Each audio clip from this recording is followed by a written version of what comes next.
The very word secrecy is repugnant in a free and open society. And we are, as a people, inherently and historically opposed to secret societies, to secret oaths, and to secret proceedings. We decided long ago that the dangers of excessive and unwarranted concealment of pertinent facts far outweigh the dangers which are cited to justify it. Hello, this is Dane Wigington with GeoEngineeringWatch.org Radio, Global Alert News edition for February 20th, 2016. The show is broadcast on KQMS Saturday mornings, 6 p.m. Pacific time. That broadcast goes throughout Northern California. The show is also reposted at GeoEngineeringWatch.org under the radio section. And it's important for those listening to the live broadcast in Northern California. GeoEngineeringWatch.org is a data repository to try to sound the alarm on what we face as the human race, news that normal mainstream media is not telling us. GeoEngineeringWatch.org does not sell anything. We're non-political. Simply want to raise awareness on challenges that will affect and are affecting all of us right now and that are going to get much worse very quickly. So again, the effort of this show is to try to point out to the population what they're not being told. The kind of news on this show you won't hear in many places. And why can we say and address different issues than other shows can? Because there are no commercials on this show. It's paid for out of pocket. And the purpose in that is so that we have no one dictating what is said on this show. My thanks to KQMS for allowing this show to be broadcast through their facility. And before I get into dire news, and we have no shortage of it this week, we never do, but I want to point out at the beginning of the show this time and at the end, many people, when they hear this kind of news, because I get a lot of blowback all the time about covering doom and gloom and leaving people in a catatonic state where they don't know how to respond. And I always, at the end of every broadcast and every radio program that I am interviewed on, every post I do, I always state what we can, should, and must do to help change the direction that we're currently on. But I know by the time people have heard too much dire news, perhaps they don't hear that important message at the end. So I'm going to give it at the beginning. No matter how bad things get, we have a responsibility, in fact, an obligation to do everything we can to change course. And it can look darkest before the dawn. And no matter what, at best, we face very difficult and unimaginable challenges in front of us. But an example I've used before, and this is what always restrains me from candy coating anything. It's not in my nature. I can't do it. Because it's not helpful or healthy to mask or gloss over reality. Not healthy. And if we're crossing a 6-lane freeway at rush hour in the fog, and you're trying to run from one side to the other, would you want to face traffic, or would you just want to run across and keep your back to traffic just because you don't want to see what's coming? What's going to give you the best chance? What would give you the best odds of making it across that very dangerous path? We need to face issues head on, period. And everyone listening to this broadcast can do a tremendous amount of good if you simply put one foot in front of the other and start marching in this fight for the common good, and try. For every person you wake up, and every person they wake up, and you do that by passing on credible data, by the way, not just your opinion, not just your fears, not just rants. Do it without fear, without trepidation. Do it logically, rationally. Pass on credible data if you want to wake people up. That's what it takes. And that involves first understanding a bit about what's going on yourself. That's part of the purpose of this show. People can do follow-up and verify anything, everything I say on this show on GeoEngineeringWatch.org or online. I welcome people to do that. I never ask anyone to believe anything I say. I want them to challenge everything I say. Do it. Investigate. Now, this week is no different than any other as far as the corporate media and what they're telling you. Same mass distraction while the house burns down. Same theater. It could rerun every single week. The ludicrous election horse race with all these cast of characters that are carefully scripted and everyone thinking they have some say in the overall matter. You don't have any say. You haven't had any say for a very long time. This is all just a scripted theater to catch you up in it and make you think this time it'll be different. Anybody remember Barack Obama? Change we can believe in? Well, we had change, all right, and about all of it in the wrong direction. It was no different with Bush or Clinton or anybody else before them, going back to perhaps Kennedy, and we saw what happened to him. So the same media mass distraction going on this week. So while we're watching that, and while some people are still buying into the lie that the economy is getting better, let me give you a few real headlines. I'm going to skip the corporate media nonsense headlines because they're all the same. Some star in Hollywood lost one of their shoes, or I don't, the kind of things that we see on the TV, I can only imagine what some outside intelligence would think if they were watching the human race with their biosphere literally imploding around them, and the kind of things we see on TV, the kind of programs people watch and become involved with is so far beyond reasonable or rational, one doesn't have the words. But here's a few real headlines from this last week. The banking turmoil spreads. Massive banking crisis brewing in Singapore. These are all from mainstream sources, by the way, which can't hide this kind of headline any longer. So there are things that we can find on mainstream media once they become impossible to hide. That's the only time we see them, in fact. Just like the gas leak in Southern California. If they could have hidden that forever, you can bet they would have. Same with the oil leak in the Gulf of Mexico. Same with every other crime within the power structure. They hide it as long as they can. That ties into climate engineering as well, by the way. Another headline. I'm in awe at just how fast global trade is unraveling. Mainstream source. Another headline. Italian banks are circling the drain together. That's from a European source. Brazil's 5,500 bankruptcies in 2015 signal deeper credit crisis. Another headline. China must cut steel output deeper and faster. Another. China rebalancing in reverse. Non-performing loans jump 51% from 2014. That means people are failing. That means the credit house of cards is imploding. Consumer confidence crashes to 23-year low in Norway as growth grinds to a halt. Another headline, ECB in talks with Italy over buying bundles of bad loans. Several more headlines. Euro bond crisis returns as Germany pushes euro sovereign debt bail-in clause. Here's one to remember. Another headline. 21 new numbers that show the global economy is absolutely imploding. Can't hide this much longer. Can't hide it. For many years, the smoke and mirrors has gone on. And people have bought into that because they want to continue in a lifestyle of taking much more than we give back. Most people don't want to hear that, and I realize that. I realize it's not popular when I say something like that. Perhaps I'll lose viewers on our Facebook pages or website, and I can't help that.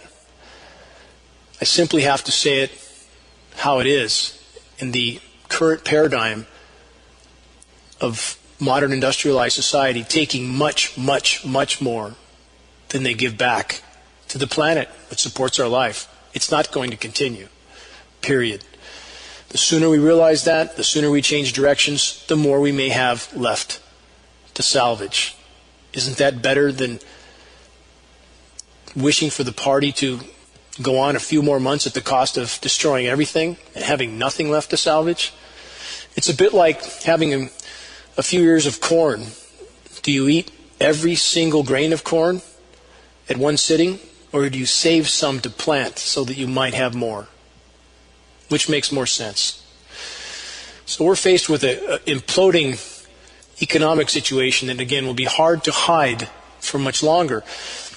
Other crises that are continuing, the refugee crisis is rapidly expanding, and that's going to continue as well. But over that week in, week out, I'll continue to cover that. Many ramifications from that, and it will reach a critical point where it spirals completely out of control. And that perhaps is what the power structure wants to have happen, because they have certainly fueled this crisis from the beginning, going back a very long way. And this crisis provides a lot of cover for them, a lot of cover. It provides the basis in which they can hang so much around the threat from ISIS. ISIS, which is an organization that was, again, spawned, fueled, funded by the U.S. And ISIS continues to terrorize the world, as our mainstream media makes sure that we know that. And again, who helped create this group of insane radicals? And that's what they are.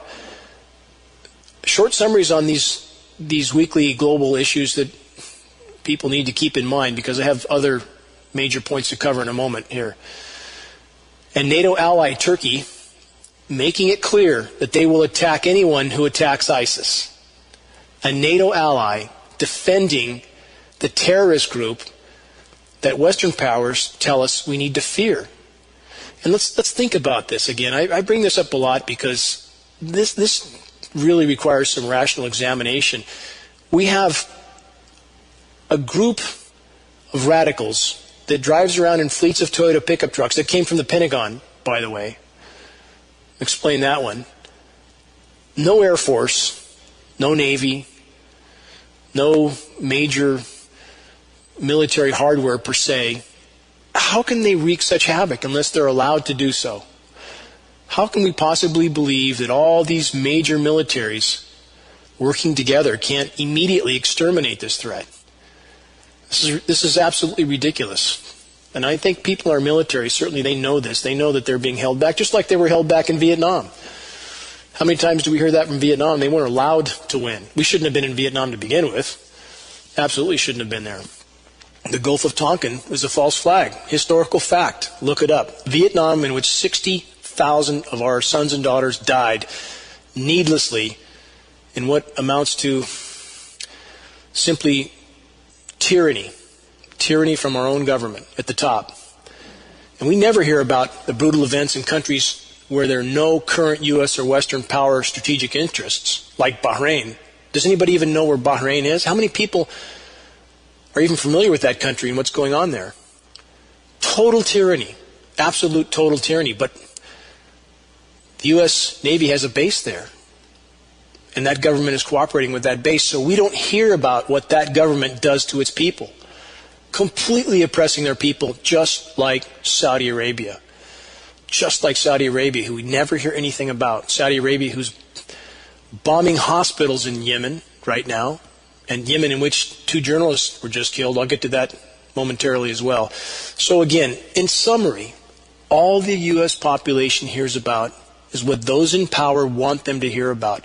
And how many times have I heard from people when they are unwilling to listen to the truth, their fallback card is, oh, you got that off the internet, as if that makes it untrue. The internet, in which you can get right at the source and not have it filter through something like Fox or CNN, which completely distorts any sort of reality. But yet, people who don't want the truth always have some certain mantra, you're a conspiracy theorist, or you got this off the internet, some little excuse out so that they can shut down, completely turn off any rational thought, and remain in their denial. That's a huge percentage of the U.S. population, populations around the globe, for example. And what about Boko Haram? How many people know of this terrorist group who's killed more than Al-Qaeda? Don't hear much about them, do we? Because the countries in which they're wreaking havoc are really of not strategic interest to the Western powers right now, so we don't hear anything about it. They could care less what Boko Haram does. What about the 800,000 people that were killed a decade and a half ago or more with machetes in Africa? Ethnic cleansing. We didn't hear much about that either, did we? Because there was no strategic interest for the Western powers. Total hypocrisy. Total hypocrisy. And the Western powers have always funded ruthless governments so long as those governments carry out the bidding of Western powers. Those in power have always funded both sides of conflicts. It's always been so. As I brought up in the past, let's take Prescott Bush for an example. And all those people that have Bush stickers on their cars still from the election so long ago now, and who think Bush was something spectacular, or those who think Obama was, or Clinton or the rest. They're all the same. But look up Prescott Bush and find out what he was involved with. Funding the Third Reich. In fact, Congress shut down the institution that he was involved with in congressional hearings because they were funding both sides of the war. Business as usual. Look it up. Historical fact. So how do we have now Daddy Bush president, Junior Bush president, and now another one running for president? That's a democracy? By what definition is that a democracy? How do we have husband and wife running for president? This is a circus of insanity we live in, and the American public is all too willing so far to go along with it if they think somehow that will keep things going forward. It's not going to. It's what's going to bring things to a very horrible conclusion here in many ways very soon if we don't wake up. Now, I want to read something from Martin Luther King. 3 quotes that matter immensely for everyone to think about. A man dies when he refuses to stand up for what is right. A man dies when he refuses to stand up for justice. A man dies when he refuses to take a stand for that which is true. How many people are willing to follow that creed? And if we don't follow that creed, what is left? What is left of life that matters? How many men will sell their honor for a pittance? The only thing we own, our virtue, our honor. How many have sold it already? It'd be much easier to try to determine how many haven't. That number would be immensely small. Our society worships scientists. We're taught to worship scientists that have no regard for the overall picture. None. They're simply tools for the power structure. And I'm not against science if it's exercised in a manner that shows responsibility. And that is absolutely not the case. How many worship technology to go with that? Because they want all the modern conveniences, but they don't want to take into account the consequences to our children for the way that we have lived. And this is a fact. And I know this, everything I'm saying I know is very unpopular with many people because they want to believe if they could just elect this person or that person that matches their ideology, everything would be wonderful. Everything would be fine and we could just keep on looting, plundering, and pillaging the planet forever. Not reality. Not reality. And even the environmentalists, and I am one, to the gills. I've worked tirelessly on the land I have on the east side of Lake Shasta for years trying to restore habitat, which doesn't matter now because everything's dying because of climate engineering. Technology is killing everything we tried to do in the ground. Everything. Why would I worship technology when it's used in that manner? Why would I? Why should I? That I have to watch areas of forest where I bled, sweat, and cried, restoring that forest. Literally bled. And to see it all die now, trees that are hundreds of years old, it tears my heart out. When I march into the forest, into the trailless wilderness areas where I have a canoe hidden in the forest, and I go across the Pitt River and I march into areas that, I trek into areas where there's no one. Trees 400 or 500 years old. There once was, only a few years ago, many bears there.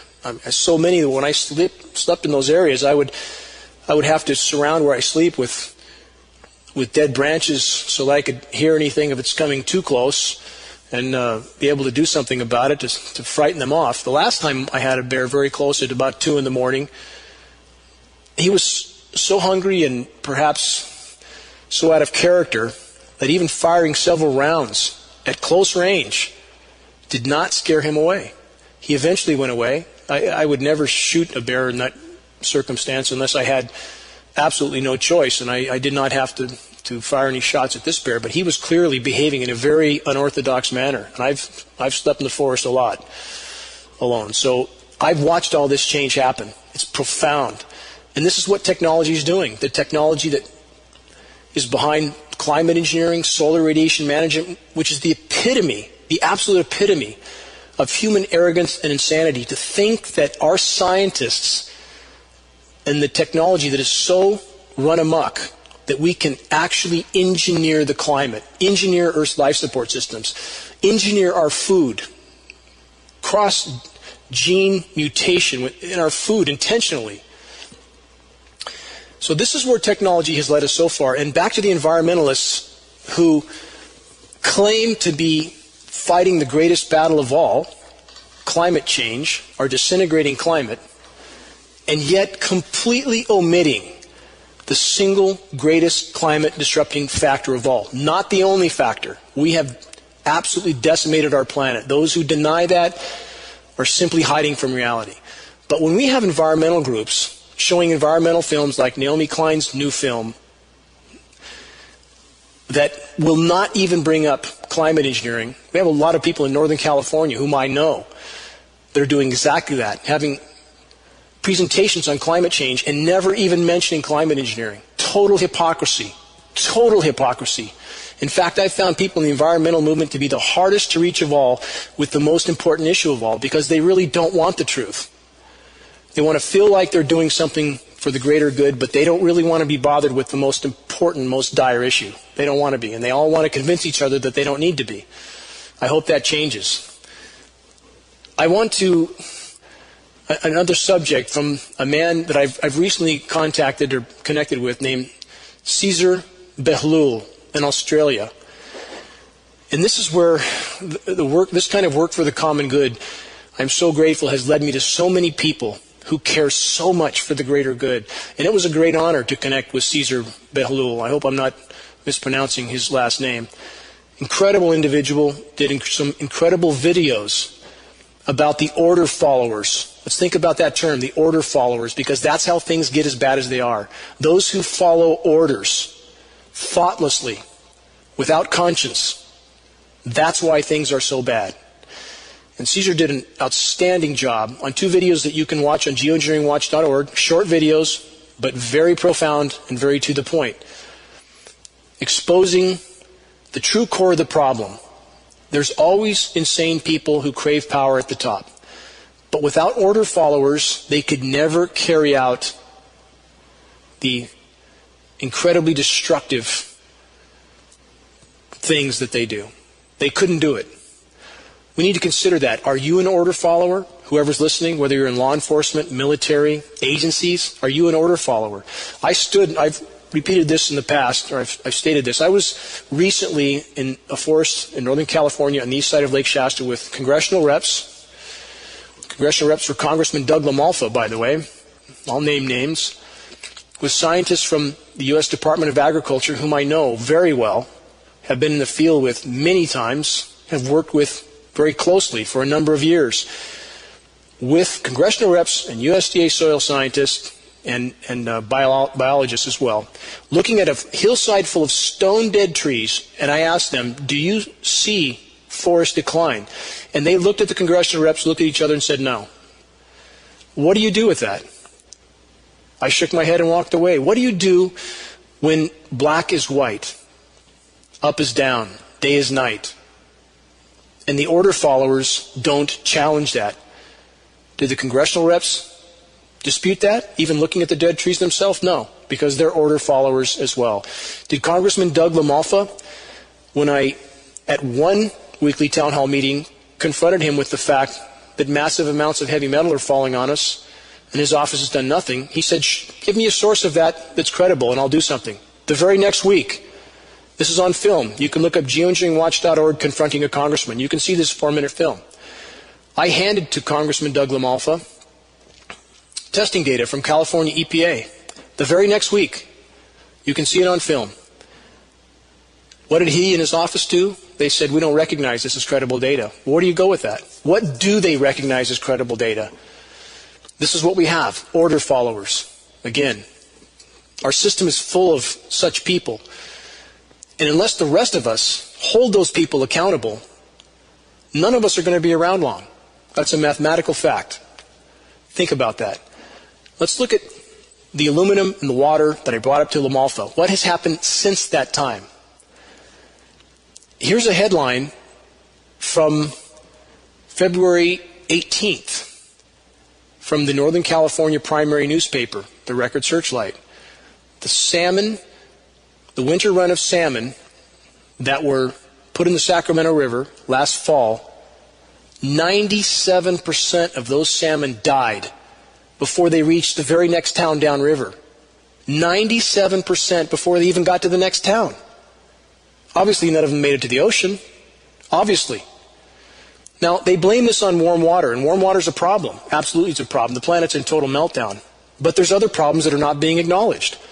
Let's go back to the aluminum. I've stated in previous shows. I'll state it again. I've been in the testing agency office that tests water in the Sacramento River, shown tests that the river is full of aluminum, spikes of aluminum that they have still not disclosed.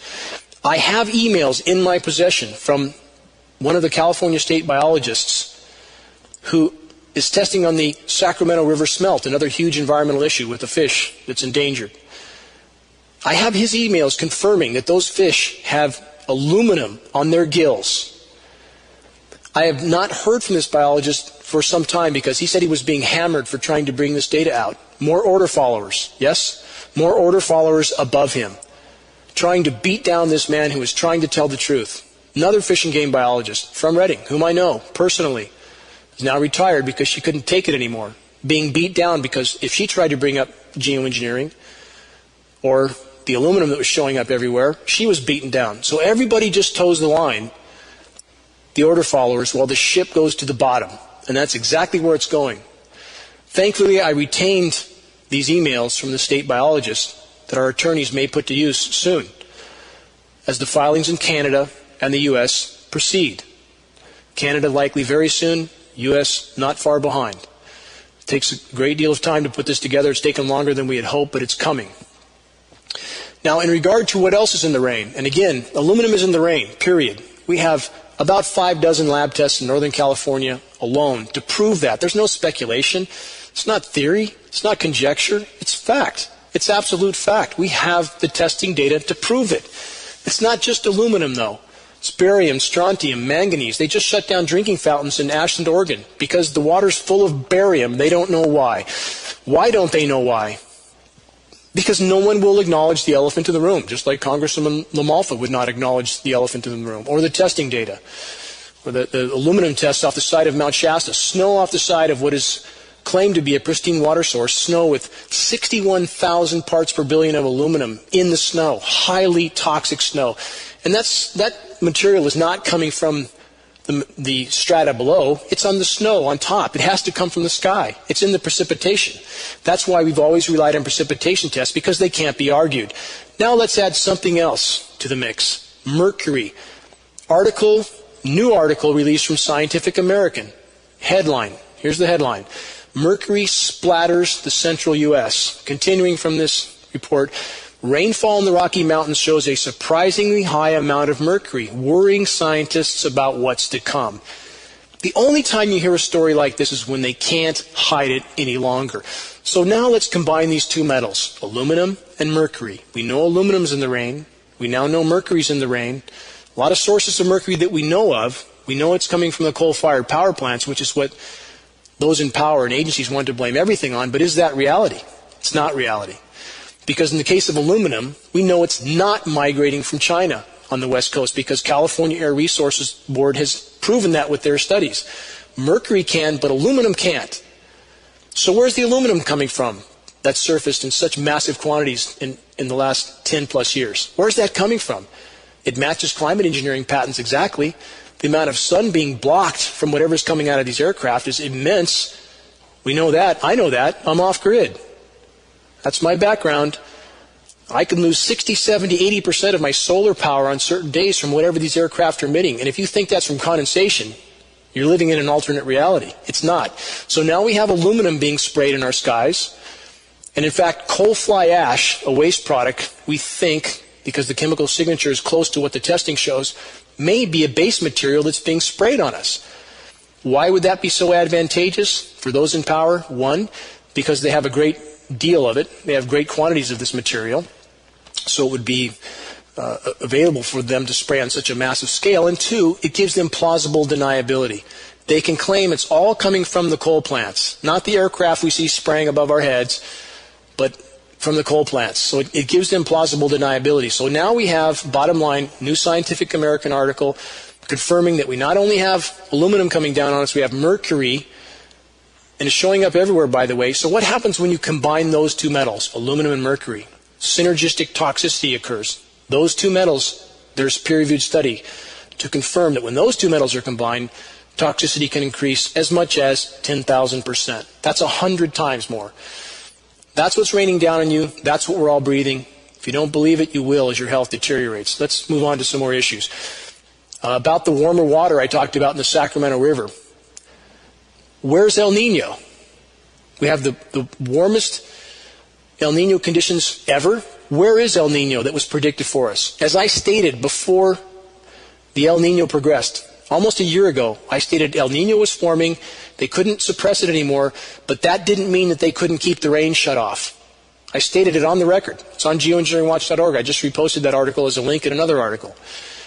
They can and are determining how much it rains and how toxic that rain is. That's the power the geoengineers have over all of us. So whatever else is going on, whatever else people are working on around the globe, whatever other challenges, political, elections, none of it matters. None of it matters. If we don't deal with what they're doing in our skies, none of it will matter. Another issue, the next engineered snowstorm to follow record-shattering high temperatures all over the country. We just had what the Weather Channel trumped up as dangerous cold all over the East Coast, and we had record high temperatures, in some cases less than a day afterward. If that doesn't strike you as being completely unnatural, again, you're in an alternate reality. These storms are being engineered with chemical ice nucleation. There's no question about that. The snow tests prove it. Massive weather whiplash, a term we've used on Geoengineering Watch repeatedly for a very long time. Weather Channel's now using this term as well because you can't hide it any longer. You can't hide that kind of fluctuation. And how big were some of the fluctuations? Some locations on the East Coast went from, think about this, in New York, some locations went from negative 26 to 59 degrees. 50 degrees, from negative 26 to 50 degrees above in less than a day. A 76 degrees change in less than a day. If you think that's natural, you need to recheck your reality. Particles in the atmosphere have a profound impact on weather, especially precipitation. This is scientifically indisputable. So for those who don't think the climate can be manipulated, you are completely and totally incorrect. Do some research. Have a basis on which your opinion is built. Not what you feel, not what your inclination is because of some headline you saw. Do some actual research. Let's carry the insanity a little bit further, because as the atmosphere is destroyed again, technology that so many worship, that so many don't question the quote-unquote experts, what they're doing, is it really good? We have noctilucent clouds or nacreous clouds or polar stratospheric clouds appearing all over the globe in latitudes that are much further away from the poles than they should be. This is methane buildup. This is also likely a harbinger of, again, Project Lucy and Alamo, projects that we have scientific data on that we believe are going on already, that are using massively powerful ground-based radio frequency transmitters like HARP, but there's many more around the globe, many within urban areas, that are microwaving the atmosphere to try to degrade the methane that's building up in the atmosphere. Methane that's being released from frozen methane deposits in tundra and on the sea floor. Methane clathrates and methane hydrates. That climate engineering is making worse overall, not better. Climate engineering is fueling this fire. And again, climate engineering, again, is weather warfare, which is biological warfare. So we see nighttime low temperatures going up twice as fast as daytime highs. So as the administration and those in power become ever more desperate because of this disintegration, a little over a week ago, we had a major Supreme Court decision that completely overturned the current administration's climate legislation. A lot of people know about the dead Supreme Court justice, but did they know about the fact that there was just a critical vote that stopped this administration's climate legislation in its tracks? And I would argue there's much more to it besides what we see at face value in the climate legislation. There's geoengineering behind the scenes. We have the military training right now for training exercises that are centered around a climate and societal implosion. Connect these dots. Connect all the dots. So this Supreme Court justice dies very suspiciously days after this vote, and now the whole legislation format that was overturned is now back in play. Just a coincidence? I don't think so. And again, it's not just about Obama at all. He's just a puppet in the play, just like Bush was and just like Clinton and the rest. These are bad people, all of them, but there's much more powerful people behind the curtain.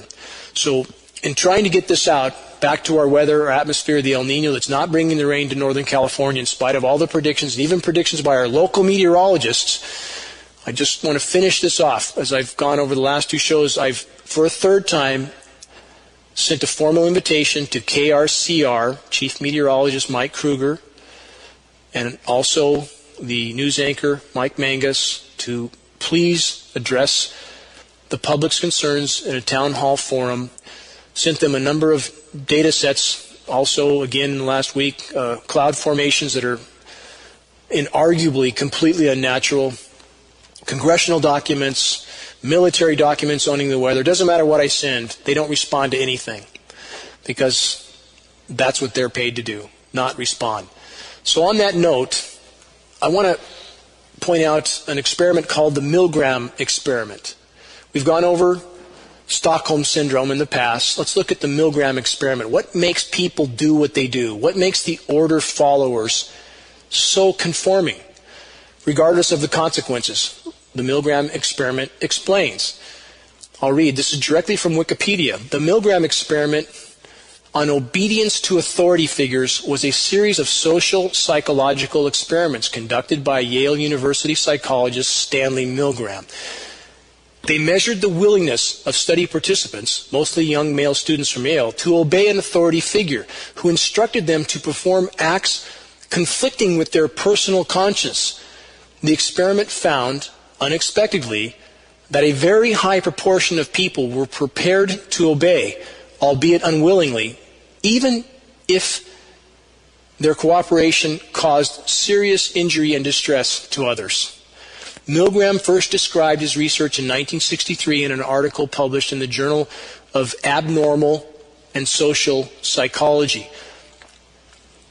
Now, the experiments began in July of '61 in the basement of a hall at Yale University, 3 months after the start of the trial of the German Nazi war criminal Adolf Eichmann in Jerusalem.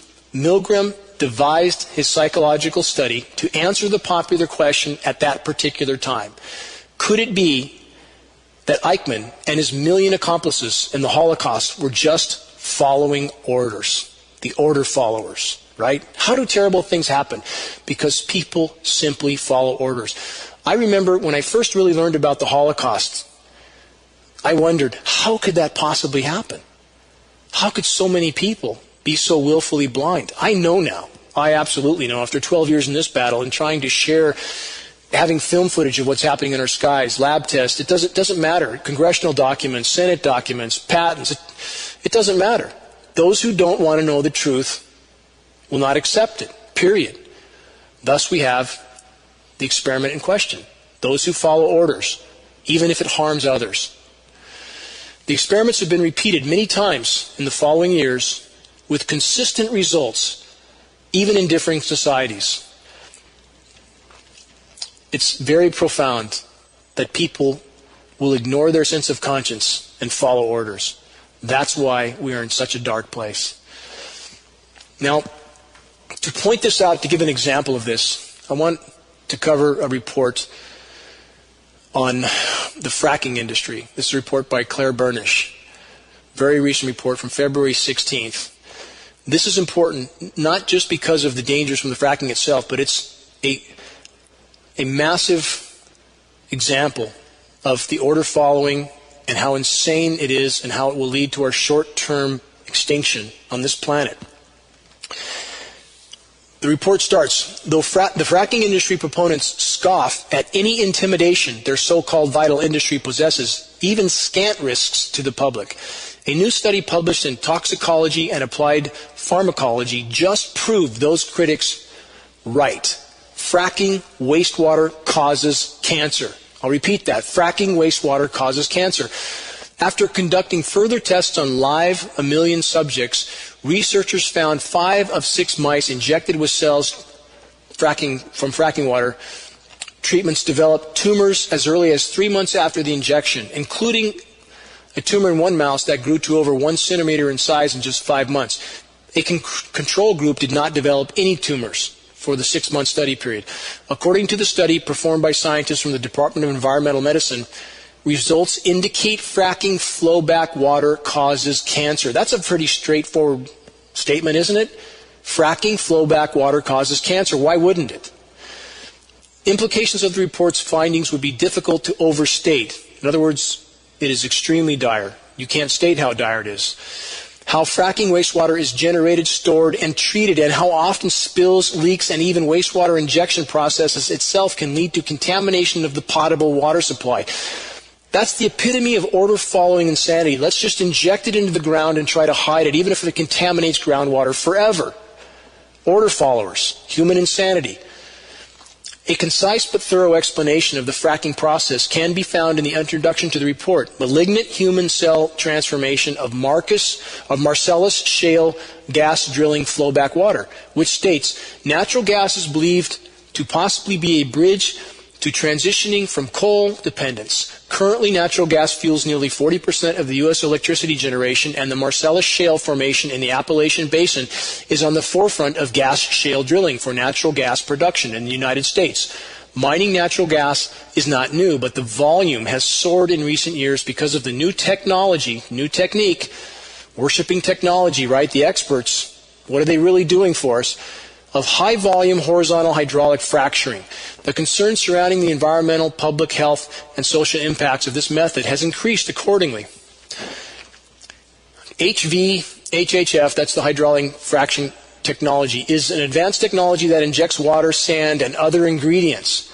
You see how they hide the real ingredients? Water and sand, that sounds very benign, and other ingredients. How about over 500 highly toxic chemicals, and they just show it as other ingredients?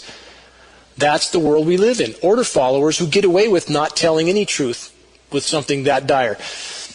Injects these ingredients at very high pressure vertically into a well about 6,000 to 10,000 feet deep. The high pressure creates fractures in the rock that extend out as far as 1,000 feet away from the well. The pressure is reduced after the fractures are created, which allows the water from the well to return to the surface. Everything, much of what they inject, all these chemicals come right back to the top. Huge amounts of chemicals and water, about 5.5 million gallons for each well. Think about that. 5.5 million highly toxic gallons of water flows back to the surface. The options for dealing with this flowback are limited, the report continues. Current discharge options of flowback water are inject underground through an on-site or off-site disposal well. Sounds very sterile, doesn't it? A disposal well. That water's not contained underground. It infiltrates other water aquifers within surrounding areas. This whole scenario of this quest for energy and to keep this current paradigm going is literally killing us. How hard is that to see? And climate engineering, again, plugging into fracking, it's all in the same realm of insanity. All of it is. And yet we have a population that wants to simply sit on a couch and watch football games. I hate to keep picking on the football fans. There's a lot of other people I could pick on and should pick on. But whatever you're doing, if you're ignoring what's happening, you're contributing. If you're looking the other way, you're contributing. There comes a time when silence is betrayal. And this is that time.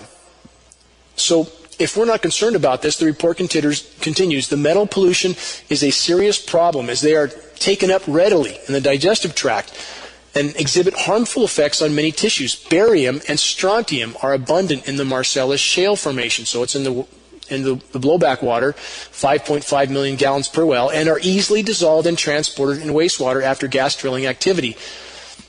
And then it says, which could potentially pose a threat to drinking water.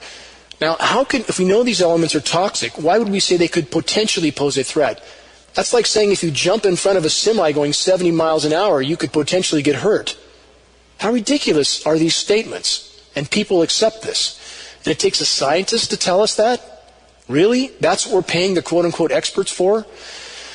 Finishing this report, in fact, in 2014, environmental consulting firm Downstream Strategies diligently attempted to track fracking water from the Marcellus Shale, both water withdrawn from sources for use in the process as well as wastewater, but found it to be impossible. In other words, they have no idea where this water is going. No idea what these companies are doing with this highly toxic water.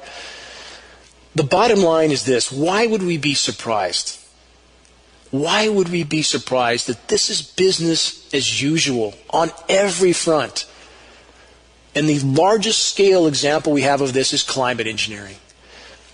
Think about the stated goal of people like David Keith, Dr. David Keith from Harvard University, who I confronted at an international geoengineering conference. And anybody can see this confrontation if you search Dane, Wigington, David Keith. And you can see David Keith caught like a deer in the headlights when, again, asked why he had not addressed the human toxicological effects, environmental toxicity. He had no answer. In fact, this was his answer to me and to the rest of the room, and it's on film and on the record. Have we actually studied the toxicological effects? No. Could terrible things happen tomorrow? We don't know. Back to the order followers, just like David Keith, doing whatever he's told, no regard for the consequences, no regard for whom it hurts. Is this not criminal behavior? Completely criminal? Shouldn't these people be on trial? When we have those that will participate in this kind of experimentation, and geoengineer Ken Caldera from Stanford University, no different. I have an audio tape of geoengineer Ken Caldera on the record stating what he did at Lawrence Livermore Laboratory was sit around and try to decide how they could spray pathogens into the clouds to affect the population below. How can a man like that look himself in the mirror? I don't know. I really don't know. I've communicated a little bit with Ken Caldera when he became alarmed that people were posting his address everywhere and was worried about his family. How worried about his family could he possibly be? What kind of a man like that even deserves to have a family? He deserves to be behind bars.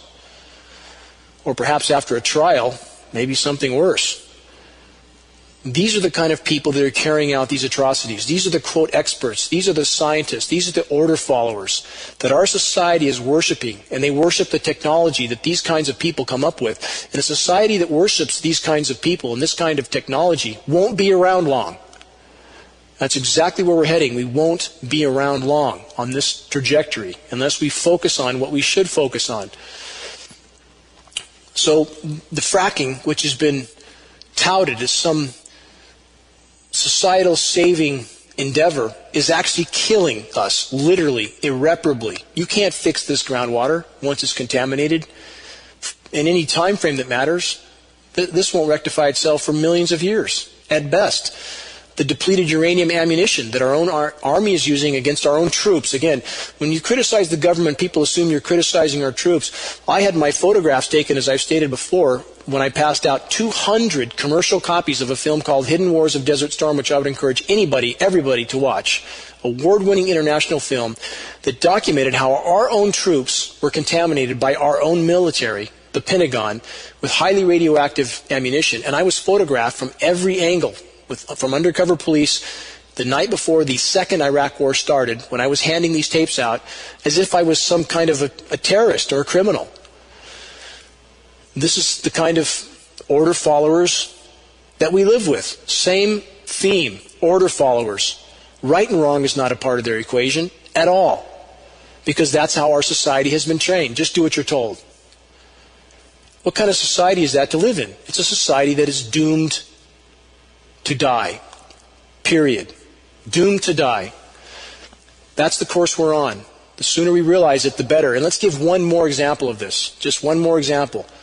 Because I'm asked all the time, why would the proverbial they, and who are the they, by the way, that are really behind all of this? It's those who control the money, the central bankers, the core group of power that are above elected officials, that control armies. That's who the they is. So I'm asked, why would, quote, they do this to themselves? How many examples do we need of those in power doing this to themselves? So I've just given a number of examples. Let me give one more. We have Fukushima, as we know, that may kill us all if something else doesn't first. 3 reactors in full-blown meltdown. But as if that wasn't bad enough, we're building 60 more right now. Obama recently approved $6.5 billion for 2 new reactors in, I believe, Georgia. But here's recent headlines from Belgium, that with all the nuclear issues we have right now and all the contamination, Belgium is going to put back online reactors that are horribly, horribly dangerous. Here's a headline: Belgian nuclear reactors riddled with 16,000 unexplained cracks. This is from The Ecologist publication. 16,000 unexplained cracks in the reactor facility, and they're going to put this back online? Another headline: unplanned energy losses due to unplanned shutdowns. What happens with the cooling on those plants? Europe's aging nuclear reactors. This is another headline: Europe's aging nuclear reactors must have an environmental assessment. You think? Really? I mean, wouldn't we inspect these worn-out reactors before we put them online? Why in the world would we put them online under any circumstances? And again, another headline about Belgium: Belgium's aging nuclear plants worry neighbors. That's from BBC. I wonder why. There's only 16,000 cracks in the reactors. We're not dealing with sanity. We're dealing with people that are insane at the top and people who blindly follow orders the rest of the way down the line. That's what we're dealing with. The bottom line is this: we're facing not just climate change, we're facing an abrupt climate shift. I'm saying that on the record because all available data indicates that's exactly what we're going through. Our reality is going to change at blinding speed. It's not about Al Gore, it's not about carbon credits or any of that sort of profiteering. It's about reality. And you can't legitimately discuss, for all those environmentalists who want to ignore climate engineering, you can't legitimately discuss climate or weather without first and foremost including geoengineering and solar radiation management. We should all make lists of meteorologists and agencies officials, their official contacts. Make lists of their contacts and consistently mail information to them and keep track of those mails so that we can hold them accountable once geoengineering is out in the open and they can't say, gee, I didn't know. Make lists, send out information to these people. Why won't media tell the truth? Because they're paid not to. And those that dare meet with an untimely end. Saudi Arabia, by the way, just killed 2 Yemenis journalists that were trying to report on Saudi Arabia's tyranny. And journalists are being killed in record numbers around the globe right now, by the way. Remember the Weather Channel meteorologist who just committed suicide in a very suspect way. For example, we have the recent Supreme Court judge. Last year we had a number of Arctic scientists that died very untimely deaths. And we had a major Arctic scientist, Peter Wedhams, who stated initially on the record that he felt that they were taken out. He has since retracted that because he's probably been threatened. But if things weren't this bad, why would we have National Weather Service and no employees under a federal gag order? Period. In closing, I want to read something from John Hollowhorn of the Oglala Lakota tribe. Listen to this, because the Native Americans saw from so far away what was coming. This is a quote from John Hollowhorn. Someday the earth will weep. She will beg for her life. She will cry with tears of blood. You will make a choice if you will help her or you will let her die. And when she dies, you too will die. So early on, and from such a great distance in time, the Native Americans saw what was coming. They recognized the propensity of dominant cultures to exploit and plunder everything in their path. The human race, for the most part, is completely asleep at the wheel. Taken as a whole, we're like a suicide jumper from the 100th floor. We're passing the 2nd floor now, and we still think we're flying and not falling. Make a decision to be a part of the cure, not the disease. Make a decision to make your voice heard for the common good while there's yet time to make a difference for the better. At geoengineeringwatch.org, on the home page in the upper left, we have activist suggestions column and the flaming arrow link, both giving instructions as to how you can help sound the alarm for the common good, how you can help expose the insanity instructions as to how you can help change the direction of the Titanic on which we are all currently passengers. Make the decision to make your voice heard. Until next week, this is Dane Wigington with GeoEngineeringWatch.org.